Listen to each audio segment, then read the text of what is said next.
Ayyee saayinsii waliigalaa kan kutaa saddeettaffaadha boqonnaa afur jechuudha qabadhee walitti deebineeti jirra. Sirnoota qaama namaa fi fayyaa jedhagaa akkuma arginu jechuudha. Mata duree irraa jechuudha waa'ee sirna qaama namaa akkasuma fayyaan achi keessatti maal akka ta'e kana bal'inaan gadi fageenya ni dubbanna jechuudha. Akka seensaatti wanti jiru maali jennaan akka seensaatti barnoonni kuni waa'een seeliidha. Fakkeenyaaf kutaa barnoonni saayinsii waliigalaa kutaa torbaffaa boqonnaa afur keessatti waa'een seelii baratamee akka jirudha. Egaa caaseffama seeliidha orgaanizimoota bu'uura godhachuudhaan hanga sirna qaamaatti kan deemee tartiibaan jechuudha. Seeliin gara tishuutiin, tishuun gara qaamaatiin, qaamni gara sirna qaamaatiin deemee orgaanizimii guutuu ta'e kan uumamu ta'uu isaa kana kutaa darbe keessatti barataniitti jirtan jira. Garuu kutaa kanatti sila waa'ee sirna intigumentary jedhamu kanarraa ka'uudhaan ilaalla jechuudha. Sirni intigumentariidha kun kanuma amma arginaa jirru kun maali yoo jenne caasaa isaati. Caasaalee sirna intigumentary gogaa jechuudha. Caasaalee gogaati. Inni gubbaa kanarratti kan amma mul'atu kuni akkuma ilaallee agarru kuni rifeensa. Caasaa rifeensaati keessa qaamarraa akkanatti olii guddata. Caasaaleen sirna intigumentary jedhamu kuni kutaaleen adda addaa kun jechuudha. Paartiin akkanatti bakka sadiitti qoodamee jiru kuni maqaa adda addaatti waamama. Inni gubbaarraa kun jechuudha. Paartiin kun asitti ibsamtu tun jechuudha. Maqaa mataasii qabdi. Baqaana epidermisii jedhama. Baqaana epidermisii jennaan inni jidduu kun ammoo asii fi asidduun jechuudha. Baqaana dermisii jennee waamna. Asittis kutaan xiqqoon gadii kunillee maal jennee waamuu dandeenya? Dermisii jennee yookiin cita kutaanasii illee jennee dubbisuu dandeenya jechuudha. Rifeensi shiftii rifeensaa jedhama. Inni kuni shiftii rifeensaa jedhama iddoon kun jechuudha. Akkasuma paartiin gubbaa kunoo maal jedhama? Paartileen gubbaa kunis qaama ujummoo xannacha dafqaa jechuudha. Qaama ujummoo xannacha dafqaati kunis kunoo inni kana asiin akkana ol dhufu caasaan kun jechuudha. Caasaa ujummoo xannacha dafqaati. Xannachoonni biroos ni jiru. Xannacha narvii ka jedhamanis ni jiru. Xannacha zayitaa ka jedhamu jira. Kun hundinuu caasaa kana keessatti argama. Ujummoo dhiigaa jira. Foolikilii rifeensaa iddoo irraa ol guddatu jechuudha. Kana jira jechuudha. Caasaaleen kunniin fatanaa irratti illee isin gaafatamuu danda'a. Iddoon kun caasaan sirna intigumentary kuni kutaaleen isaa maali? Iddoon kun maal jedhama? Iddoon kun maal jedhama jechuudhaan akka fatanaa irratti isinii dhiyaachuu danda'a. Fakkeenyaaf paartiin kun maal jedhama? Akkasuma paartiin iddoo kanaa fi iddoo kana jidduutti argamu jidduun kun jechuudha maal jedhama jedhee gaafachuu danda'a. Paartiin kunoo maal jedhama jedhee fatanaa irratti isiniif dhiyaachuu danda'a jechuudha. Akkasuma paartiin gubbaa kunoo maali? Iddoon kun maal jedhama? Seeliin yookiin caasaan asirraa akka ol guddatu kunoo maal jedhama jedhamee isinii dhiyaachuu danda'a. Kana jechaa fi iddoo yookiin caasaa istiraakcharii kana walii wajjin qabachuutu isinirraa eegama isiniin jedha. Kabiraa mee yoonii fi isinii dubbisu sirni intigumentary sirna karaa alaatiin guutumaa guututti nafa namaa haguugee argamu jechuudha. Sirna intigumentary inni amma dubbannu kun sirna maaliiti jennaan? Sirna qaama namaa gara alaatiin haguugee argamuutu sirna intigumentary jedhama jechuudha. Inni kun caasaan kun jechuudha wantoonni garaagaraa qaama miidhuu danda'an. Wantoonni garaagaraa kan qaama miidhuu danda'an jechuudha. Asumarraa akka hubachaa jirutti danda'an gara keessa nafaatti akka hin seenne ni ittisa jedha. Akka hin seenne ni ittisa. Dhoorguudhaan qaama balaa irraa ittisa. Wantoonni gara alaa jiran gara keessa qaamaa kan seenne jarmoota adda addaa baakteeriyaa maaltu jira? Faangasii jira. Gara keessa qaamaa kan seenne gochuudhaan balaa qaama keessaa irraa ittisa. Akkasumas dhangalaawwan lubbuuf barbaachisoo ta'an gara alaatti akka hin baanes ni ittisa jechuudha. Dhangalaawwan adda addaa jira, dhiigaa jira, dhangala'oo gosa hedduu jira kan qaama namaa kana keessatti kuufamanii faayidaa adda addaa qaama namaatiif tajaajila adda addaa kennan jechuudha. Akka dhiigni geejjibamu, akka oksijiiniin qaama namaa keessatti deemee dhiigni akka geejjibamu gochuudhaan dhangala'oon gara alaatti kan baane wanti qaama fayyadu seelonni garaagaraa akka seelonni fayya qabeessii kan fayyaa qaamaatiif bu'aa hedduu qaban akka gara alaatti hin baane gochuudhaaf sirni intigumentary kun hedduu barbaachisoodha jechuudha. Hedduu bu'aa qaba jechuudha asirraa hubanna. akkasuma gaa caasaalee jira. Fakkeenyaaf sirni integumentary gogaa fi caasaalee gogaa irraa uumaman kanneen akka maalii qaba? Caasaaleen asitti arga amma jennu kun jechuudha. Sirni integumentary kun caasaalee irraa uumaman qaba jechuudha. Sirni irraa isin deebi'a. Sirni integumentary dha. Yes, sirni integumentary dha. Akkuma beekamu asirraa yookaan jechuudha. Maal gogaa fi caasaalee gogaa fi caasaalee gogaa irraa uumaman qabu jedha. Gogaa fi caasaaleen isaan irraa uumaman suni eenyufaadha? Rifeensa, qeensa, logo. Asitti maaltu jira? Rifeensi ni jira, qeensi ni jira. Akkasuma maaltu jira? Xannachoota adda addaa gogaa keessa jiran ni hammata of keessatti caasaa isaati kuni. Fakkeenya gogaa yoo fudhanne, gogaan qaamolee nafa namaa keessaa hammaan kan gogaa ga'u gonkumaan jiru jira. Sirriidha. Bakka bal'aa uwwisee waan argamuuf gogaan qaamolee nafa namaa keessaa qaama namaa kana keessaa hammaan kan gogaa caalu yookiin gogaa ga'u hin jiru.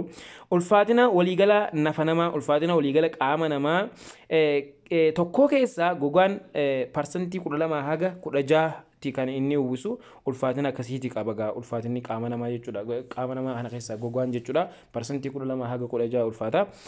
Gogaan baqaanota gurguddoo lama irraa ijaarame jedha. Gogaan namaa kuni qaamni paartii garaa alaatiin argamu kuni baqaanota gurguddoo lama irraa ijaarame. Isaanis epidermisii fi dermisiidha. Epidermisii fi dermisii yookiin endodermisii kan jedhaman isa kana jechuudha. Isaan kana lameen irraa kan isaan wanta ta'an kan irraa qophaa'an jechuudha. Dermisii, epidermisii iseen kana. Dermisiin hoo maali? Epidermisiin hoo maali? Epidermisii jechuun baqaana ala gogaa karaa alaatiin qaama uwwisee argamu. Epidermisii jedhama. Caasaan gogaa, caasaan integumentary epidermisii jedhamu maali? Caasaa gara alaatiin argamu kan gogaa keenya haguugee argamu gama alaatiin kan jiru jechuudha. Inni biraa dermisiidha.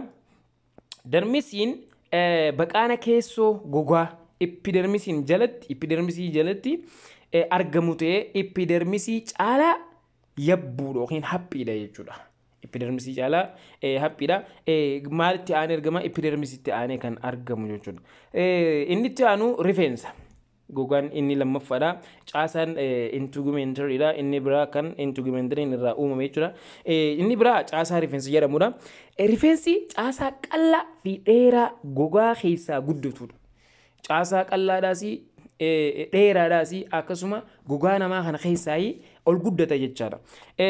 Kutaan rifeensaa gogaan alatti argamu gara keessa akka argamuu fi gogaadhaan alatti argamu jira caasaa rifeensaa kana jechuudha. Kan gogaarraa ol margee argamu kuni maal jedhama jennaan? Shiftii jedhama. Maal jennaani? Shiftii yommuu jedhamu inni gogaa keessaa immoo maal jennaani? Hidda jedhamee waamamaa jechuudha. Hidda jennee maal godhuu dandeenya? Moggaasuu dandeenya. Inni gara alaatti rifeensa qaamni alaatti margee akkanatti ol margee taa'u kan gogaa keenya gara alaatti argamu shaaftii yoo jennuun kaan ammoo hidda jennaan kan gara keessaatti argamu. Inni itti aanu qeensa sooriidha. Qeensi gogaa pirootiinii jabaa. Qeensi gogaa pirootiinii jabaa fi gogaa pirootiinii gosa pirootiinii jabaa gogaa fi haalaan walitti hacuucamaa ta'e jechuudha. Caasaalee baay'ee walitti hacuucamaa ta'e irraa kan tolfamedha. Qeensi gosa pirootiinii jabaa gogaa fi haala walitti hacuucamaa ta'e irraa kan tolfame yommuu ta'u, qeensi caasaalee gurguddoo sadii qaba. Isaanis hundee, pileetiidhaa fi qarqara qeensaati. Bakka kanatti caasaalee qeensaa meeqa jira? Hundee tajaajiltu ni jirti. Pileetii tajaajiltu ni jirti. Qarqara qeensaa waan jennu ni jira. Kuni maali? Caasaa qeensaa iddoo sadiitti qoodamee jirudha jechuudha. Mee hundee qeensaa kan jennu yoo ilaallu, hundeen qeensaa akkami? Hundee qeensaa jechuun kutaa jalqabbii qeensaa ka'umsi isaa baqaana dermisii kan ta'e ka'umsi isaa jechuudha. Epidermisii dermisii jireenne epidermisiin ka gubbaati, dermisiin ka isatti aanee jiru. Kanaaf dermisii san keessatti kutaa jalqabbii qeensaa ka'umsi isaa baqaana dermisii kan ta'ee fi gogaadhaan uwwifame kan argamudha jedha. maaltu hundeen qeensaa kan ol beekan osoo hin taane isa gogaadhaan haguugamee argamu saniitu maal jedhama gogaa jedhamee waamamaa jechuudha. Inni itti aanu pileetii qeensaa jennaan. Pileetii qeensaa kan jennuun kunis kutaa maaliiti? Pileetii qeensaa kan jedhamus kutaa qeensaa gogaa gubbatti argamuu fi kan ijaan mul'atudha. Gogaa gubbatti argama akkasuma kan ija keenyaan arguu dandeenyu maal jennaani pileetii qeensaa jennee waamna jechuudha. Inni biraa qarqara qeensaa kan jedhamu jira. Qarqara qeensaa. Pileetitti aanee naannawa qeensaa karaa alaatiin gogaa wajjin kan daangeffamudha jedha. Qeensi namaa gizee gam mul'atu inni gogaarraa gam mul'atu gogaarraa margee mul'atu kuni pileetii qeensaati. Gogaan kun egaa asirraa gizee gadheenu fiinxa qarqara qeensaa san bira gizee dheenu qarqarri qeensaa kan gogaadhaan wajjin wal daangeessisuuni maal jedhama jennaan maal jennaani qarqara qeensaa jedhama jechuudha. Inni biraa caasaalee gogaa kana keessa egaa inni biraa maaltu jira xannachoota gogaa keessaati. Xannachoota gogaa keessatti argaman. Gogaan of keessaa xannachoota maalii qaba? Xannachoota dafqaa ni qaba, xannachoota zayitii ni qaba, xannachoota guurii qaba. Gogaan nama of keessaa xannachoota gurguddaa sadii jira kan gubbaa kanarratti argamu jechuudha. Xannacha dafqaa, xannacha zayitaa, xannacha guurii qaba. Fakkeenya xannacha dafqaa bira yoo dhufnu dalagaan xannachoota dafqaa maalimee fakkeenyaaf yoo jenne xannachoonni dafqaa baqaana darmisii keessatti iddoo hundatti faca'uun argamanis jedhe. Baqaana darmisii keessatti iddoo hundatti kan faca'anii argaman yommuu ta'u barruu harkaa keessa faana miilaa barruu harka namaa keessa harkaa kana jechuudha. Barruulee harka namaa jechuudha. Keessa faana miilaa jechuudha. Fi adda keenya irratti lakkoofsa baay'eedhaan argama jedha. Xannachoonni dafqaa jechuudha. Qaama keenya gogaa keenya keessatti argamanii malee irra caalatti bakka sadiitti akkan argama. Innis tokko barruu harka keenyaa keessa, lammaffaan faana miila keenyaa keessa, inni sadaffaa adda keenya irratti bal'inaan yookiin facee baay'inaan kan argamudha jechuudha. Inni biraa waa'ee as keessatti keessi qaama nafaa yommuu ho'u, keessi qaama namaa keessi yommuu ho'u dafqa qopheessanii ho'a hammaan ol ta'ee fi xuraawaa karaa cummuulee ofiitiin gogaa irratti gadi lakkisuu jedha xannachoonni kunniin jechuudha. Qaama nafaa ho'u yommuu ho'u jechuudha. Yommuu ho'u dafqa qopheessanii maal godhanii ho'a hammaa ol ta'ee fi akkasuma xuraawaa qaama namaa keessatti jiru walitti qabanii ujummoolee ofiitiin gara gogaatti akka inni gadi lakkifamu taasisu sanbooda ni baha jechaadha. Erga alarra bahee dhiqannaadhaanis ta'e xuraawaanis ta'e ho'i qaama keessa turelleen gara alaatti akka inni bahu taasifamaa jechuudha. Kuni xannachoota dafqaati faayidaa isaati. Inni biraa waa'ee xannachoota zayitaati. Xannachoonni zayitaa keessa faana miilaa fi barruu harkaa irraan kan hafe jedha. Kan hafe baqaana gogaa darmisii iddoo hunda keessa faca'anii argamu jedha. Xannachoonni zayitaa kun jechuudha. Xannachoonni zayitaa akkuma amma agaraa jirtu jechuudha. Xannachoota zayitaa keessa faana miilaa fi barruu harkaa irraan kan hafe baqaana gogaa darmisii jedhaman. Baqaana gogaa darmisii jedhamu iddoo hunda keessa faca'anii kan argamudha. Xannachootni kunniin wanta zayitawaa sebamii jedhamu maddisiisu. Ujummooleen xannachoota kana hidda rifeensaatiin wal qabatu. Ujummooleen isaan kana maalii wajjin wal qabata? Hidda rifeensaatii wajjin kan wal qabatanidha. Kanaaf zayitii sebamii qopheessan qaawa rifeensaa jalaan gogaa irratti gadi lakkifamaa jiru. Gara keessootiin maalii wajjin walitti hidhata qaba jechuudha. Xannachoonni zayitaa kun jechuudha. Hidda rifeensaatii wajjin walitti waan wal qabatuuf gara rifeensaa kanaanii maal ta'a gogaa irratti gadi lakkifama jechuudha. Haa ta'u malee kanneen bakka rifeensi hin jirretti argaman xannachoonni zayitaa kun jechuudha argaman zayita isaanii kallattiidhaan gogaa irratti dhangalaasu jechuudha. Zayitii isaanii hamma zayitii qaama keessa jiru kan walitti uumamu jechuudha. Zayitiin kuni hammi isaa kun maal ta'a jechuudha. Directly gara gogaatti ol dhangalaafamu jechuudha. Maaliini xannachoota zayitaa kan jedhaman kanaan. Kabira inni bira zayitiin xannachoota kanneen hin qophaa'u gogaa fi rifeensaaf dibata uumamaa ta'uudhaan miidhagina gogaadhaa ni kennaaf. Maaliif gogaadhaa fi rifeensaaf jechuudha. Akka miidhaginaatti ni tajaajila bareedina ni kennaaf yookiin miidhagina ni kennaaf. Akkasumas gogaan paatoojinootaan akka hin faalamne, paatoojinoota jechuun wantoota dhukkuba qabsiisan jechuudha. Wantoota dhukkuba nama qabsiisan paatoojinootaan akka hin faalamne ittisuu fi hamma bishaan gogaa keessaa huurkee bahuu xiqqeessuudhaaf fayyummaa namaa ni eega jechuudha. Xannachoonni kunniin hamma bishaan gogaa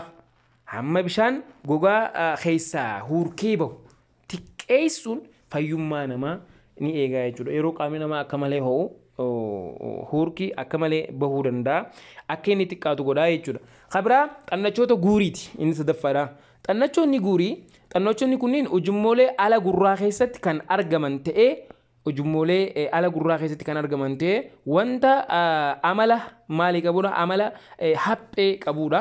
Akka hapheetti ga'a jechuudha. Guurii gurraa jedhamuudhaanis guurii gurraa jedhamu maddisiisu xannachoonni kunniin guurii gurraa waan jedhamu maddisiisu. Faayidaan guurii kanaas maali dhiiroo? Faayidaan isaa tokko dibbeen gurraa yeroo hunda jiidhinsa akka qabaatu gochuudhaaf.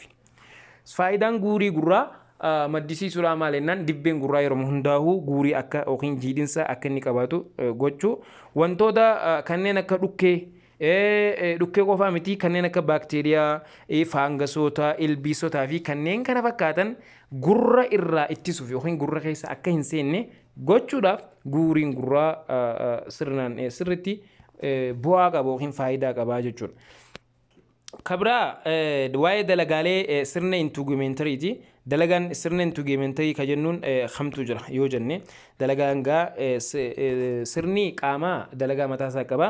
Mee dalagaa isaanii tokko tokko yoo kan caasaalee isaanii irra dhaabbannee kan ilaallu ta'e dalagaan qaama namaa haala mijataa ta'een akka itti fufu. Dalagaan qaama namaa haala mijataa ta'een asitti jechuudha. Waa'ee dalagaa intugumentari yeroo dubbannu dalagaan ilma namaa dalagaan qaama namaa haala mijataa ta'een akka itti fufu. Sirni intugumentariidha gahee olaanaa kan qabudha. Dalagaawwan sirna intugumentari keessaa isaan ijoon kanneen armaan gadiitii jedha. Fakkeenya yoo fudhanne tokko qaama irraa balaa ittisuudha. Inni guddaan dalagaawwan sirna intugumentari kan amma dubbanne suni gogaan jechuudha. Dalagaan isaa inni guddaan maali? Qaama irraa balaa ittisuudha. Yes, qaama irraa balaa akka inni ittifamu ni godha. Qaama miiraa ta'uudhaanis ni tajaajila. Akka qaama miiraattis ni tajaajila. Tempereechara qaamaa to'achuudhaaf. Tempereechara qaamaa to'achuu jechuudha. Tempereechara qaamaa yetti gaa yeroo jennu ho'a qaamaa to'achuutu jira. Hamma ol akka inni hin qabbanoofne qaamni namaatis gochuudhaatu jira. Kanneen dalagaa gurguddoo sirna intugumentari qaama namaati jechuudha. Qaama irraa balaa ni ittisa. Mee fakkeenyaaf maal faadhaan? Jarmoonnii fi xiyyaan ifaa aduu hamma gara keessa qaamaatti akka hin seenneef ni ittisa jedha. Jarmoonnii fi xiyyaan ifaa aduu hamaa ta'e gara keessa qaama akka hin seenneef ni ittisa. Baqaan epidermisii fi seebamii xannacha zayitaatiin ni qophaa'a. Inni kunis jechuudha. Qaama irraa balaa wanti ittisu kuni maaliin qophaa'a? Baqaan epidermisii fi seebamii xannacha zayitaatiin maal ta'a? Qophaa'a jechuudha. Xannachoonni kunniin kan balaa ittisu jechuudha. Akkasuma qaama miiraa ta'uudhaan ni tajaajila. Gogaan miiraawwan kanneen akka tuqaatii, dhukkubbii, akkasuma dhiibbaa, ho'aa fi diilallaa adda baasuuf ni gargaara gogaan namaa jechuudha. Akka maalitti tajaajila jechuudha gogaan kuni sirna intugumentari kana keessa jechuudha. Akka maalitti tajaajila akka qaamota miiraatti illee ni tajaajila jechuudha. Inni biraa tempereechara qaamaatti ni to'ata jedha. Tempereechara qaamaa ni to'ata. Mee akkamitti to'ata? Qaamni sirni intugumentari yoo jenne tempereechari qaamaa dabaleera yoo ta'e karaa dafqaa fi tooftaalee garaagaraatiin hoo'i hamma ol ta'e karaa dafqaatii fi tooftaalee garaagaraatiin hoo'ii hammaa ol ta'e gara alaatti akka ba'u ni taasifama jedha. Sirna intugumentari kanaan jechuudha. Hoo'ii hammaa ol ta'es gara alaatti kenni ba'u ni taasifama. Yeroo qaama dhiqannus hoo'ii gara alaatti hedduun ni baha. Akkasuma hedduutu jira. Dafqii humna ol ta'e dafqillee ni baha. Tempereechara isaa to'achuudhaaf fakkeenyaaf xannacha dafqaa yoo fudhanne. Xannacha dafqaa yoo fudhanne akkasumas yeroo qorraa hoo'ii gara alaatti akka hin baane xannachi dafqaa yeroo qorraa hoo'ii gara alaatti kan baane yeroo hoo'ii baay'atu hoo'ii qaama keessa jiru gara alaatti kenni ba'u ni ittisaa jechuudha. Ni qusata fakkeenyaaf gogaatu tuugaa akkas godhaa jechuudha. Kuni dalagaawwan sirna intugumentari dalagaawwan gurguddoo sirna intugumentari jennaan.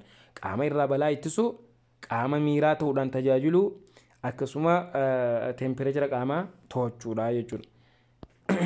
Kabiraa inni biraa maali? Dhukkuboota yookiin qindoomina dhabuu fi miidhaawwan sirna intugumentari. Sirni intugumentari kan inni kuni yoo qindoomina dhabe. Qindoominni yookiin dhukkuboota adda addaatiin miidhaawwan sirna intugumentari irra dhufuu danda'u. Yoo fudhanne dhukkuboota gogaa miidhan keessaa muraasni kanneen armaan gadiitii jedha. Tokko hoo'ichoo kan jirraa baarillee wanni jedhamu jirti, finniisni ni jira, darmaatiitizii kan jedhamu jira, gifira yookiin misel kan jennuun ni jira, cittoo cawwee kan jennuun dhukkuboota gogaa miidhan keessaa isaan wanta ijoodha jechuudha. Amma gaa mee hoo'ichoo dhukkuba jedhamu kana tokkoffaa harka argamu kana yoo ilaallu akkamitti qabama? Sababa maaliitiin? Hoo'ichoon sababa faangasii tiiniyaa peedis jedhamuun jedha.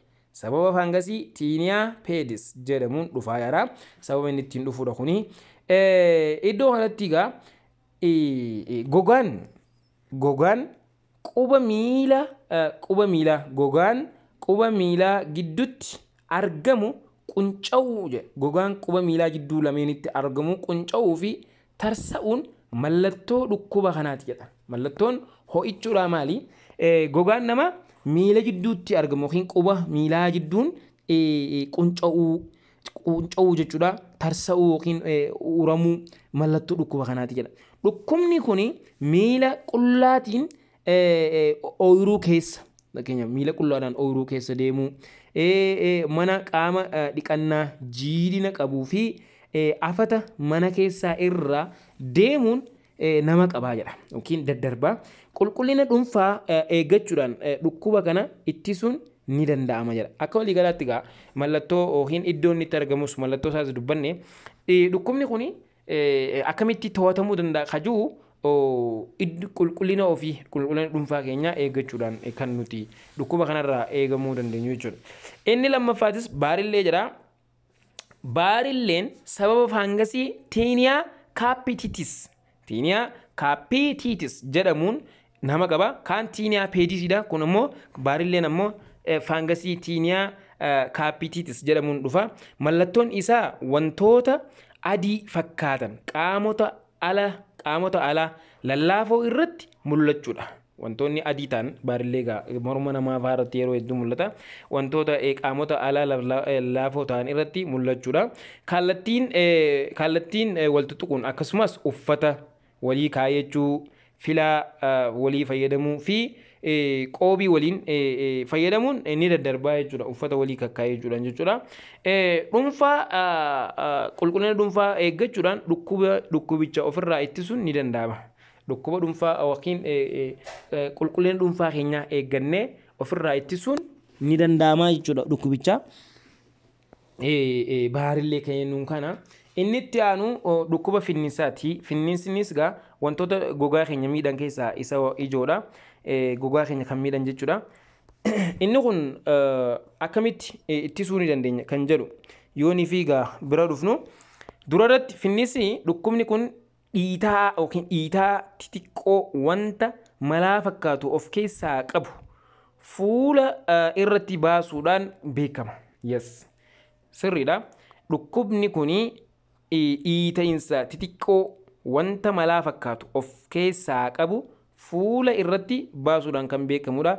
Sababni isaas makaan sebamii dhukkee fi xurii ujummoo xannacha zayitaa cufuun sebamiin gogaa gubbatti akka hin baane ittifamuudhaan dhufaa jechuudha.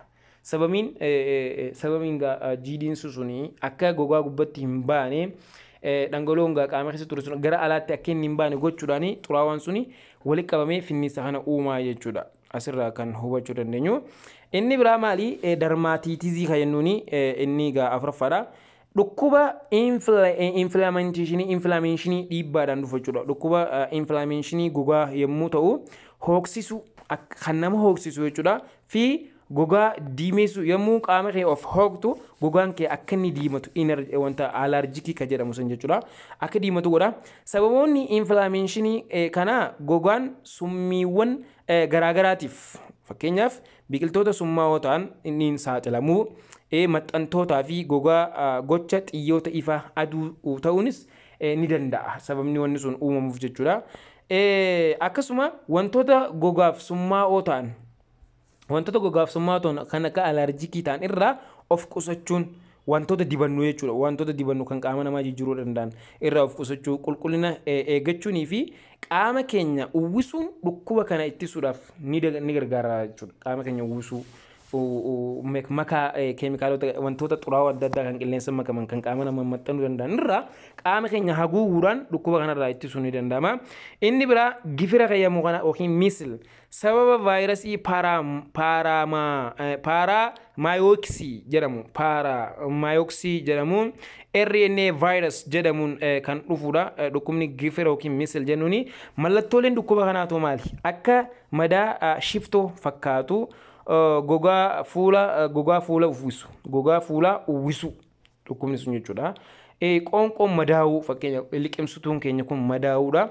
Qufa'uu baay'isuu dhagna gubaa qaamni namaa kun qaamni namaa ho'ii qaamaa dabaluu fi kan kana fakkaatan mallattoo dhukkuba gifiraa yookiin misal jennuuti. Goflaaminaan waan akkana kanaati. Coba dhangala'oo madaa keessaa bahuun dhangala'oo madaa qaama namaa fuula namaa kana mammadeessu sana keessaa bahuun maal ta'uu danda'a? Daddarba namarraa namatti daddarba dhangala'oon sun jechuudha. Talaallii dursanii fudhachuun dhukkubicha ittisuun ni danda'ama. Osoo dhukkubichi hin dhufin duratti talaallii barbaachisaa ta'e fudhachuudhaan dhukkubicha ittisuun ni danda'ama jechuudha. Inni shanaffaadha. Inni ja'affaa cittoodha. Cittoonis wantoota sirna intigumeentarii yookiin gogaa keenya kana miidhan keessaa tokko yommuu ta'u madaa miira dhukkubbii qabuu fi hooksisuu baay'inaan gogaa irratti bahudha. Hooksisuudhaan qaama keenya kana hooksifnee hooyinee jechuudhaan kan namatti bahu yommuu ta'u ni dhiita'insa xixiqqoo ni qaba. Akkasuma keessaa malaa paatoojinoota of keessaa ni qaba. Malaa kan jennuun jechuudha of keessaa ni qaba. Of keessaa qabu bahuudhaan ni daddarba. Malaan isa keessa ture yookiin xuraawaan isa waan san keessa ture yommuu bahu qaamarra deemuudhaan daddarbuu danda'a. Sababoonni dhukkuba kanaa maali? Vaayirasii dabalatee paatoojinoota garaagaraatiin dhufa. Wantoota xuraawoo ta'an wantoota dhukkuba fiduu danda'an ittiin sababa qulqullina dhuunfaa keenyaa eeggachuurraa dhabuurraa kan ka'e dhukkubni kun nama qabuu danda'a jechuudha. Kabiraa inni kun akkamitti ittifamuu danda'a? Qaama keenya qulqullina qaama keenyaa saamunaan dhiqannee maal jennee akkasitti eeggachuu dandeenya. Amma qaama dhiqachuudhaan jechuudha. Kabiraa cawwee yookiin kaanser dhukkuba jennuun dhukkuba cawwee kan jedhamu dhukkuba kaanserii jechuudha. Cawwee jechuun haala hin baratamneen seelonni qaama garmalee wal horuudha. Kaanserii jechuudha. Haala hin baratamiin cawweedha jechuun haala hin baratamneen seelonni qaama namaa garmalee wal horuudha. Mallattoon dhukkuba kanaa madaa'uu gogaa yommuu ta'u madaa'uu qaama namaa kana jechuudha yommuu ta'u sababni isaa beekamaan gogaa xiyyoota ifaa aduu hamaadhaaf yeroo baay'ee saaxilamuudha. Aduun hamaan yeroo baay'ee qaama keenya irratti yeroo baatee aduu keessa yeroo hojjennu jechuudha. Aduu keessa yeroo dheeraadhaaf turu ho'i qaama keenyaa akka malee ho'uudhaan kan dhufuu danda'u. Akkasuma gogaan keenya golguu haguugamuu fi yommuu dhukkubsatan dafanii yaalamuun dhukkubicha ittisuu to'achuun ni danda'ama jechuudha. Ittisa isaa to'achuun ni danda'ama. Akkuma mallattoon isaa namarratti argameen dafanii gara mana yaalaa deemanii achumatti dafanii talaallii godhatanii dhukkubicha dhaabsisuun ni danda'ama jechuudha. Erga turanii ammoo dhukkubichi maal ta'uu danda'a? Turee gara maalitti deemuu danda'a? Gara dhukkuba cawwee yookiin hamaa yookiin kaansarii jedhamu kanatti darbuu danda'a jechuudha. Taanugaa gilgaala asumarratti isiniif dhaabbadha. Haga mata duree taanu walitti isin deeminutti sirna maashaa kan jedhamu kana walitti deeminutti nagaan naa turaan isinin jaa. Assalaamu alaikum warahmatullaahi wabarakaatuh.